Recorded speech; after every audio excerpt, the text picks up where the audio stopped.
আপনারা জানেন অপারেশন সিন্দুর গত 22 তারিখ পেহেলগাঁও হামলার প্রেক্ষিতে মে মাসের 7 তারিখ অপারেশন সিন্দুর শুরু হয় এবং 3 দিনের পরে সেটা বন্ধ হয়। উদ্বেগের সঙ্গে আমরা লক্ষ্য করছি যে এই অপারেশন সিন্দুর তার কৃতিত্ব নেওয়ার জন্য ভারতীয় জনতা পার্টি পলিটিক্যাল লাভালাভের জন্য এটাকে এখন নোংরা রাজনীতি হিসেবে তারা ঢাল হিসেবে তারা ব্যবহার করতে চাইছে।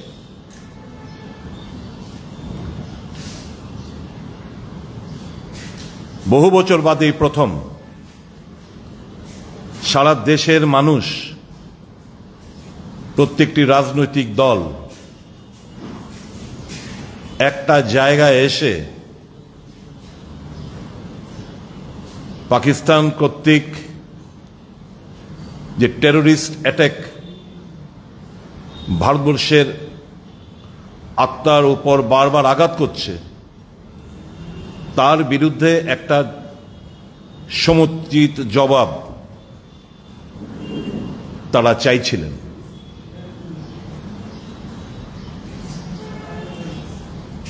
এই প্রসঙ্গে বেশ কিছু প্রশ্ন যেহেতু মেইনস্ট্রিম মিডিয়া করছেন না, স্বাভাবিকভাবেই একজন ভারতীয় দেশ প্রেমে ভরপুর একজন নাগরিক হিসেবে আমাদের কিছু প্রশ্ন আমরা করতে চাইছি আপনার মাধ্যমে দেশের সরকারের কাছে। এর জবাব আমরা অন্ধভক্তদের কাছ থেকে চাই না, এর জবাব চাই ভারত সরকারের কাছ থেকে। मेरा पहला सवाल, क्या भारत सरकार के पास जानकारी नहीं था कि उग्रवादी हमला जम्मू एंड कश्मीर में होने जा रहा है? इंडियन एक्सप्रेस एक संवाद शायद आपने भी देखे होंगे,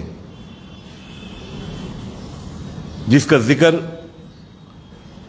ऑल इंडिया कांग्रेस कमेटी के माननीय अध्यक्ष जी ने भी कहा कि प्रधानमंत्री का प्रोग्राम जम्मू एंड कश्मीर में एक रेलवे उद्घाटन का एक प्रोग्राम था, उसको कैंसिल कर दिया था। ये जानकारी के बाद, इंटेलिजेंस के जानकारी के बाद प्रधानमंत्री जी का प्रोग्राम कैंसिल हुआ। तब यह जानकारी रहने के बाद कैसे ही हमला हुआ पहलगांव में, सबसे बड़ा सवाल तो यही है